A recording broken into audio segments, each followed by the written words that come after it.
Well, if elected to the White House, presidential candidate Governor Mike Huckabee has some pretty drastic plans for these sanctuary cities, and he joins us now to explain. Governor, nice to see you this morning.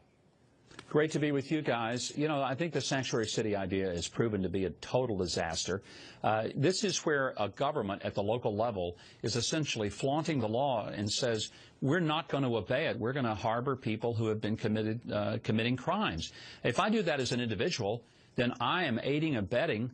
I could be arrested for that.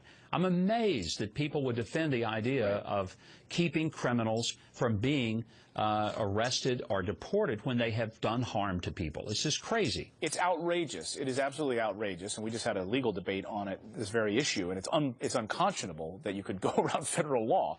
As president, though, Governor Huckabee, what would you do? You've heard Donald Trump out on the stump saying, look, my other fellow candidates, they don't have a plan. No one's talking about it because it's uncomfortable. I have a plan.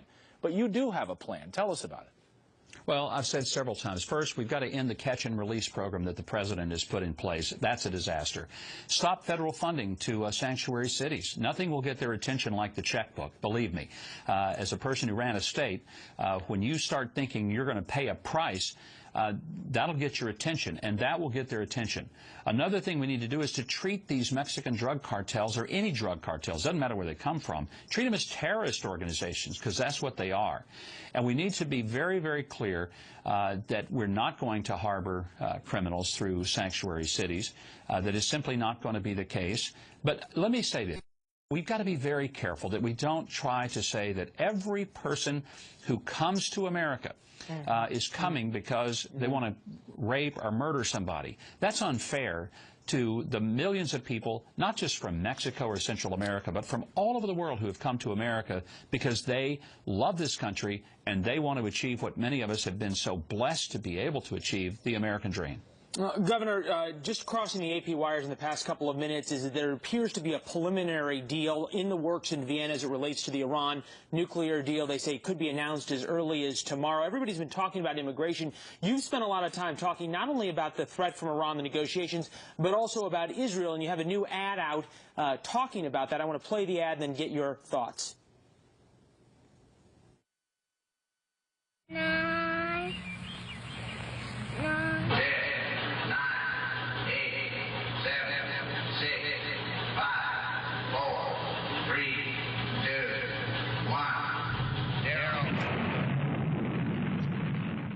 It's one of the most controversial ads in campaign history, famously only aired one time. Governor Huckabee, why are you re-airing it?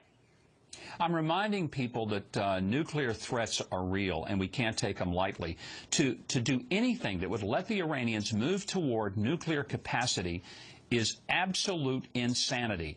We need to be standing with Israel, not Iran. This idea of sitting down at the table with people who, even as we are at the table, are chanting death to America and vowing to destroy our one reliable ally in the Middle East, Israel, this is utter insanity.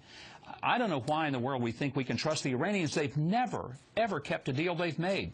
There's no reason to believe they suddenly will. And they're concerned, one of their big sticking points right now, Governor, is when will the inspectors show up? How much access will we have to the inspectors ahead of? I mean, it seems ridiculous that we would give them a schedule ahead of time as to when inspectors are going to show up. That's the whole point. There's not going to be a schedule. Their parliament voted not to let people come in to inspect their military. This is why this deal needs to be rejected. John Kerry needs to get up on his crutches, walk out of the room, and bid them goodbye, go to Jerusalem, hug Netanyahu, and say, we'll stand with our friends, not our enemies. That's how this ought to go down.